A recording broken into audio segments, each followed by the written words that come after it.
tinggi macam orang. Dia macam apa, orang pakai baju hujan. Macam baju panjang tu kan. Dengan tutup kepala macam hoodie macam tu. Tapi dia tinggi tau. Dia tengah jalan ni. Betul-betul dekat garisan putih tu. Lama lawan dia perhati. Dekat 10 minit juga. Masa tu Cik Man buat apa tau. Dia buat macam acah-acah nak halau benda tu. Dia langkah selangkah. Benda tu pun maju tau. Tak menjadi trik ni. Yang bahaya balik tu lah. Bila Cik Man dia acah kan. Benda tu maju. Cik Man kata kat benda tu. Tak apa. Malam ni aku kalah. Assalamualaikum. Selamat malam-malam tu. Daripada orang Sungai Besar Selangor. Ni lah abang kongsi cerita ni.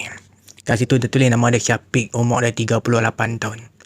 Macam nak sebaya ya kita. Lebih kurang. Jadi Bang Syafiq ni. Yang dia kongsi banyak cerita lama-lama lah.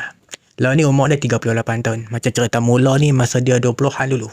Kalau tak silap dia tahun 2005 atau 2006 macam tu dah. Dalam cerita ni dia kata dia naik RZ. Sebelum ni pun ada juga cerita naik RZ. Lepas ni pun ada lagi cerita naik RZ tu. Mungkin pada zaman tu banyak RZ tu. Jadi ceritanya Abang Syafiq ni masa 2005 atau 2006 tu. Bujang lagi lah dia. Dia ni duk kerja apa ni mekanik. Pomen kan. Tapi dia kerja bukannya ramai. Dia bekerja dengan bos. 2 orang aja kan. Tapi itulah habis kerja petang. Malam buat kerja pula. Dia burger dah. Weh letih tu. Siang kerja balik sat. Kerja lagi. Dia lain tau kalau kita kerja direct. 12 jam ke 16 jam ke. Itu lain. Ni dia berhenti sat. Sambung buat kerja pula. Orang kata nak bagi mood rajin tu. Berat dah tu. Kalau boleh nak relax kan tu. Madi pun biasa lah kerja. 24 jam 36 jam kan. Tu sejarah tu. Sejarah kerja sampai macam tu. Tapi tu semua terpaksa ya. Ikutkan badan memang tak larat kan. 5 minit sekali minum kopi. Kerja 36 jam. Mampu Baik noh cerita Abang Syafiq ni. Jadi siang pomen, malam niaga burger. Tak ada apa masalah pun buat kerja dia. Jadi malam tu masa meniaga burger tau. Kuih lama kuih lewat apa kan. Adalah seorang member dah nama Ajam tau. Ajam ni kira teman lah. Apa ni Syafiq sampai tutup kedai. Sambil-sambil buat kerja, sembang. Sebelah lebih, 11:30 nak tutup kedai apa kan. Ajam ni tunggu tau. Sampai settle tutup kedai. Clear apa semua, mereka nak balik tau. Mereka naik motor orang sebiji lah. Satu Syafiq kata dia naik motor RZ. Yang kawan dia tak sebut lah naik motor apa. Tapi dia kata ramai kawan-kawan dia masa tu RZ kan. Ataupun Panther apa kan. Jadi kan, mereka dah bawa motor pelan-pelan ni. Sambil-sambil sembang, orang kata berembar kan.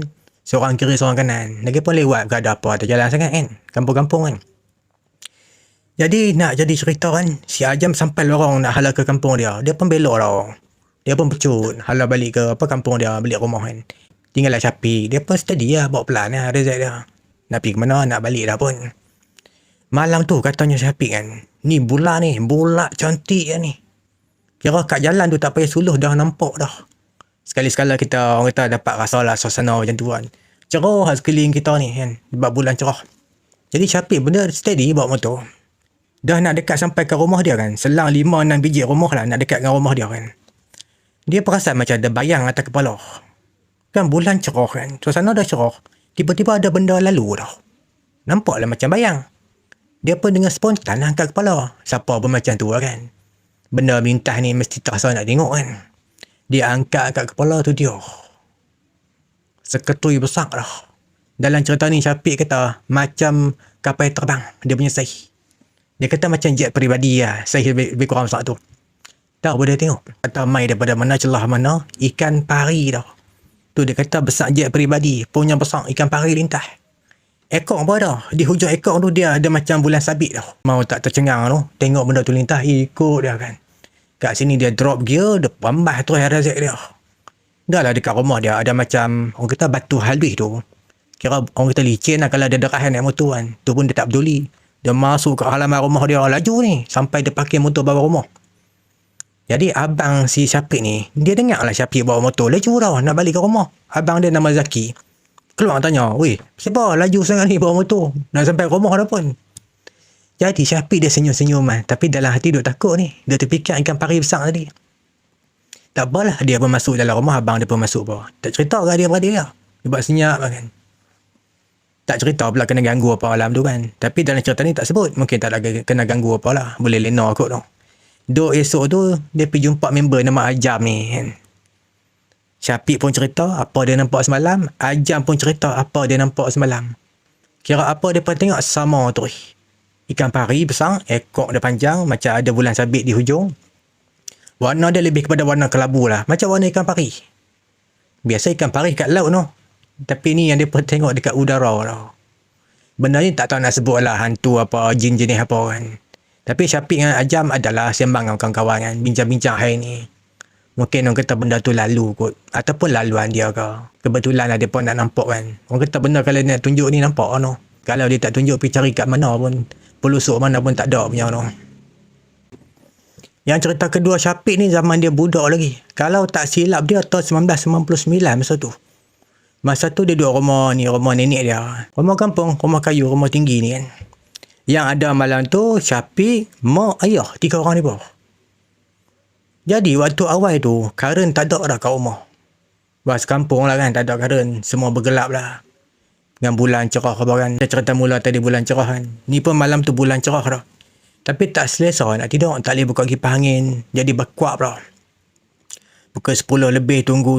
Tak ada apa karen juga. Melarat sampai pukul 12. Acah-acah tidur kan. Paksa diri nak tidur kan.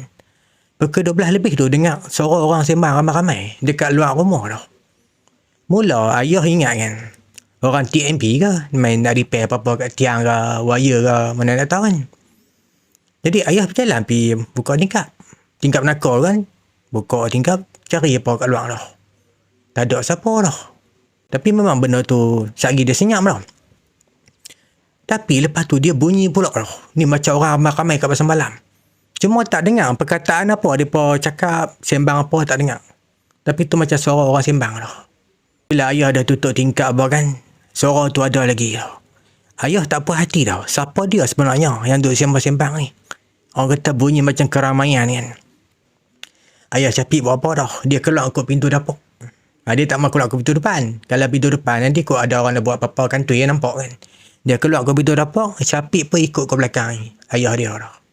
Pelan-pelan keluar lah. Lalu ke tepi rumah. Mai ke depan rumah dah. Hendak-hendak mana kan. Cara pelan-pelan.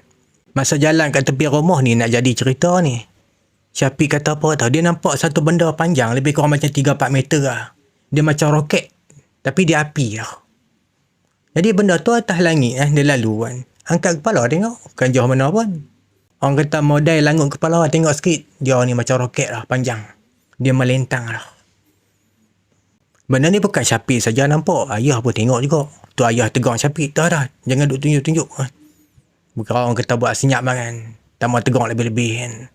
Lepas tu terus patah balik masuk dalam rumah. Masuk dalam rumah dia bunyi lagi orang sembang-sembang cakap-cakap ni. Dengar bunyi orang kayu basikal lah kan. Tapi kelibat siapa pun tak ada atas jalan tu. Memang waktu tu gelap karen tak ada kan. Takkanlah orang buat aktiviti apa-apa atas jalan bergelap kot. Tak ada lampu apa kan. Sampai dekat-dekat nak lena dah ni. Orang kata terpaksa lena lah walaupun karen tak ada kan. Dia dengar suara duk sembang-sembang lah. Dan sekali ayah kata dah jangan duk layan lah. Buat senyap sudah. Mereka pun terlena dah. Jadi dapat lena apalah malam tu. Tak ada kena kacau lebih-lebih dah kan. Duk esok tu ayah pergi sembang dengan kawan-kawan dia dah. Adalah beberapa orang kawan ayah kan. Yang sama-sama mereka duk main silat apa kan. Kat sini kawan ayah cerita dah. Siang tu dekat-dekat rumah kawan ayah kan. Ada mereka tebang satu pokok kabu besar dah. Kira orang kampung atau tua rumah kat situ kan. Mereka upah orang lah suruh potong pokok kabu besar ni. Tu kawan ayah cerita apa. Kawasan tu dia macam gerbang dah. Ataupun laluan penempatan benda-benda halus ni. Yang menempat kat situ dah. Mungkin sebab mereka punya tempat tinggal dah tak ada. Pokok kabu tu dah tumbang kan. Tu yang mereka berkeliaran merata tu kan. Beraktiviti tengah-tengah malam kan. Ni apa yang kawan ayah cerita lah dekat ayah kan.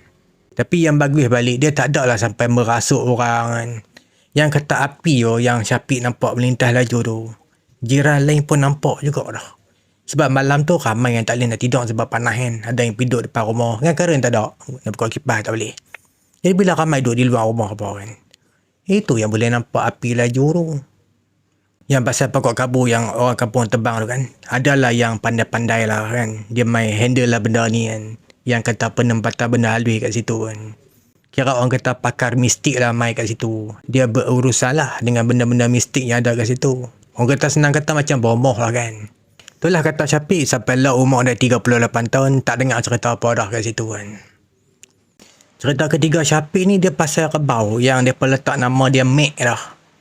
Ni Abang Ipar Syafiq yang belah dah. Sebab apa? Abang Ipar Syafiq ni dia dalam bidang penternakan ni dia pandai lah kan. Dia ada lembu sendiri, kandang apa semua. Tapi ada kebau sekok ni, ada orang suruh dia jaga dah. Sekok tu ya kebau, lain semua lembu dah. Jadi kan, dia letak lah nama Mek dah, apa kebau sekok ni. Tu yang Syafiq kata, kebau ni, tali dia yang tambak dia ni. Tambak lah macam mana pun, dia terlepas sendiri dah. Sampai dah habis fikir lah. Yang Abang Ipar dia rasa macam orang kata power dah ikat ni kan. Kejap lah kan, susah nak buka lah. Tapi tetap terbuka lah. Dia kebau nama Mek ni, dia pergi ronda sama kata dah. Jalan. Padahal dia pandai balik sendiri. Tapi ada hari dia tak mau balik. Bila hari dia tak mau balik kan. Kawan-kawan Abang Ipar telefon lah kan ni. Kebau hang kat sini ni, main ambil kan.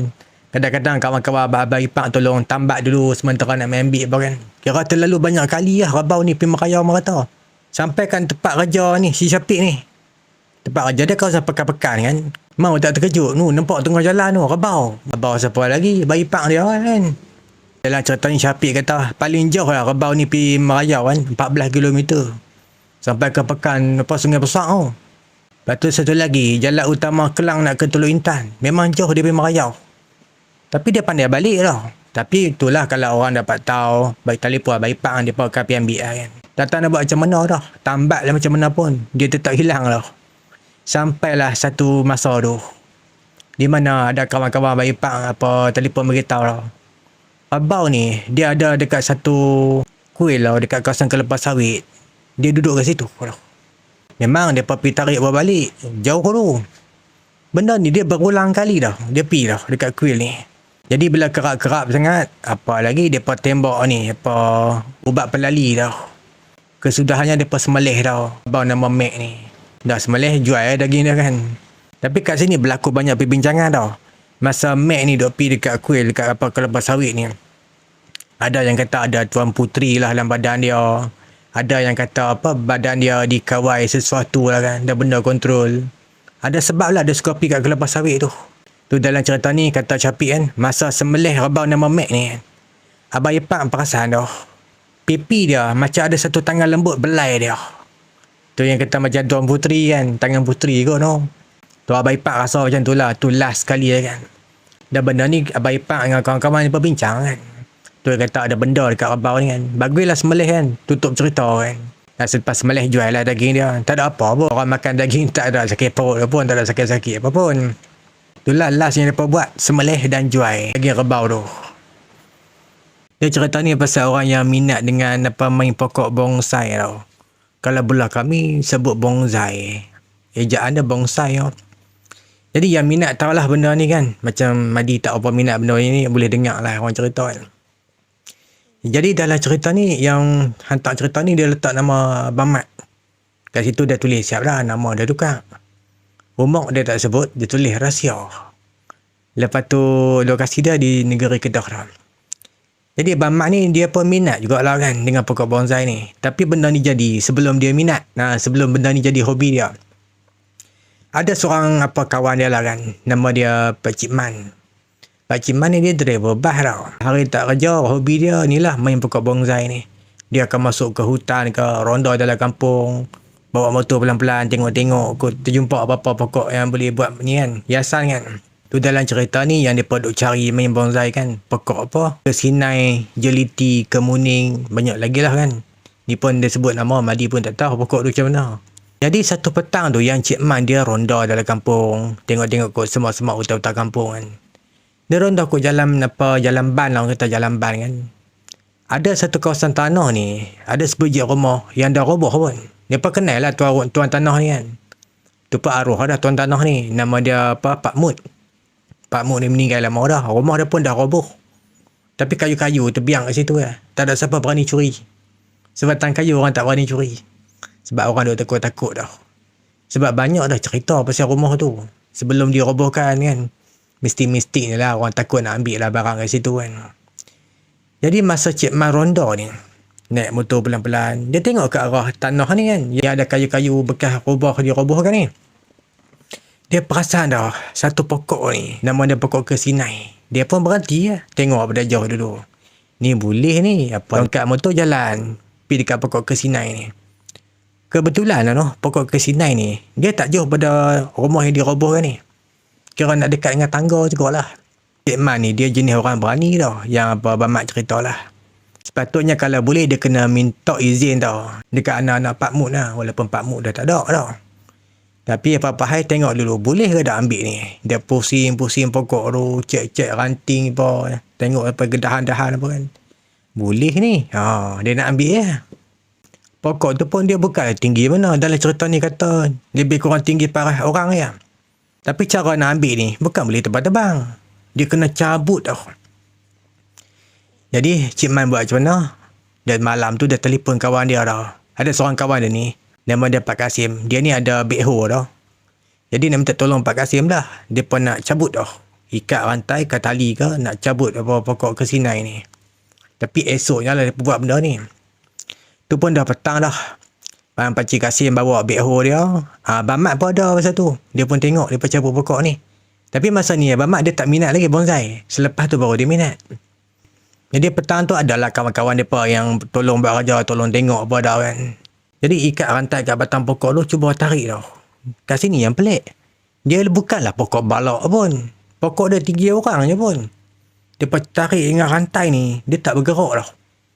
Kok-kok lah nak bergerak sikit kat tanah tu kan, akak-akak macam nak terangkat ke. Dok tau. Tu yang peliknya, tak mau bergerak langsung. Macam Pak Kasim ni dia ni ada pengalaman kan buat kerja pakai backhoe apa. Dia biasa cabut pokok apa kan. Terus orang ada pengalaman pun tak bergerak pokok tu. Apa tak lagi nak tercabut. Bergerak pun tak. Kat sini yang kata mati kutu lah. Tak tahu nak buat macam mana. Masa tu yang Cik Man dia pi kat pokok tu. Dia pi cakap kat pokok tu. Apa nak jadi lah. Aku nak ambil kat pokok ni. Lepas tu dah tepuk pokok tu. Lepas tu suruh Pakcik Kasim ni. Apa cuba tarik kan. Lepas cakap macam tu, cuba tarik, henjuk, tercabut terpelanting tau. Tercabut juga pokok tu tau. Lagipun, masa pokok tu dah tercabut, dan ada kat senja dah pun. Jadi, mereka pakai kalut kan. Jadi, Cik Kasim ni, dia bawa dengan backhoe dia, dengan bucket tu kan. Pergi hantar rumah Cik Man, pokok tu. Masing-masing pakai balik kan, sembahyang maghrib apa semua kan. Tak ada jadi apa lagi masa tu. Nanti dah malam kan. Yang apa ni, Cik Man, Abang Mat apa kan dengan kawan-kawan. Mereka melepak dulu. Lepak. Dah lewat kan. Masa tu Cik Man ni. Dia nak cuci tau. Akak-akak pokok yang dicabut petang tadi tu. Pukul 2 pagi juga. Dia tarik getah pipe pun. Cuci tau. Kat depan rumah. Jadi masa tu dia duduk berdiri. Dia cuci tembok ayak. Di belakang dia jalan raya. Belakang Cik Man ni. Tengah kalik tembok ayak kan. Dekat akak pokok tu. Dia berasa dah benda ni. Cik Man berasa dah. Macam ada orang belakang dia. Orang kata macam ada orang tengok dia berasa je tu. Dia kali ke belakang. Bila dia kali ke belakang, jalan raya. Benda tu duduk tengah-tengah jalan raya tu. Orang kata tengah-tengah garisan kan. Tinggi macam orang. Dia macam apa orang pakai baju hujan. Macam baju panjang tu kan. Dengan tutup kepala macam hoodie macam tu. Tapi dia tinggi tau. Diri tengah jalan ni. Betul-betul dekat garisan putih tu. Lagipun masa tu pukul berapa dah. Cik Man mula pukul 2 pagi. Mungkin pukul 2.30 ke. Sebelum pukul 3 ke kan. Yang masa nampak benda hitam tinggi ni lah. Cik Man perhati dulu pada jauh. Dia ni bukan orang penakut. Dia tunggu tak lari. Lama lawan duk perhati. Dekat 10 minit juga. Masa tu Cik Man buat apa tau. Dia buat macam acah-acah nak halau benda tu. Dia langkah-langkah. Benda tu pun maju tau.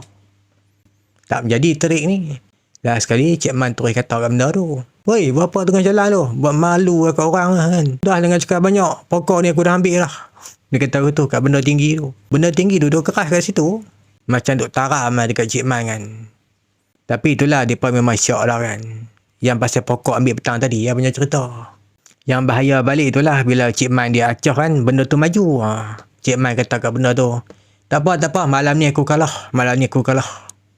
Cik Man pun dia nak hala ke rumah dia, nak masuk rumah kan, dia tutup ayak dulu. Dia sempat kali ke belakang. Benda tu ada lagi, tak bergerak pun. Apalah dia terus berjalan nak masuk rumah dah. Kira Cik Man ni sampai ke pintu rumah kan, benda tu dah ada lagi terpacak. Dia pun masuk ke dalam rumah, tutup pintu grill apa kan. Dia perasan abang dia ada lagi, abang Cik Man tak tidur lagi. Abang Cik Man ni nama dia Pak In. Kat sini yang peliknya, bila Cik Man dah masuk dalam rumah kan, Yang Pak A ni, dia dengar ada orang buka pintu grill besi tau. Kan pintu grill besi ni dia sliding kan. Bunyi roda kan. Dia dengar yang tu lah. Padahal Cik Man dah masuk dah tadi. Dia yang tengok. Ni kan lah Pak A ni kan, dia nampak Cik Man masuk. Jadi siapa yang domain pintu ni? Yang cuba buka pintu grill ni? Apa-apa hal yang Pak A ni, dia tak berani buka pintu tu. Dia tengok kot tingkap dulu. Tak ada orang dah. Tu masa yang Pak A tengok kot tingkap kan. Sambil bertengok kot tingkap, dia tengok ni Cik Man. Tengok ke luar, tengok Cik Man. Tengok ke luar, tengok Cik Man. 2-3 kali kot lah kan. Dia benda ni macam mereka sama-sama faham lah. Tapi mereka tak bersembang lah. Mujung lah boleh lena lah. Malam tu tak terganggu apa pun. Esok tu Cik Man dengan kawan-kawan dia orang pandai-pandai kan. Dia pergi buat macam mana lah. Pergi tabur beras kunyit lah. Ke tempat dia ambil tu. Pokok tu. Tu tak terganggu dah apa Cik Man kan. Cuma malam tu je. Mungkin dia nak main tuntut kot barang dia kan. Cik Man pergi ambil kat tanah dia. Tak minta kat tuan dia kan. Tapi itulah dalam cerita Bamat kita. Pokok tu pun dah mati dah pun. Dah tak ada pun pokok tu. Habis cerita. Bukan apa dah benda-benda macam ni. Takut dia main tuntut dah sampai bila-bila ke. Dia berdendam ke kan. Takut dia balas dengan cara lain ke. Risau-risau jugalah. Tapi itulah dalam cerita ni Bamat kata Cik Man kan. Dia ni jenis orang berani tau. Tu malam tu dia boleh pergi bercakap dengan benda tu. Yang berdiri dengan tengah jalan tu kan. Tapi berani bertempat lah. Tak payah pergi lawan dengan dia. Tunjuk berani sudah kan. Tu yang Cik Man ni dia pergi bercakap dengan benda tu kan. Marah benda tu kan. Beritahu benda tu. Cukup macam tu lah. Tunjuk, orang kata tunjuk berani kan. Lawan tak payah lah.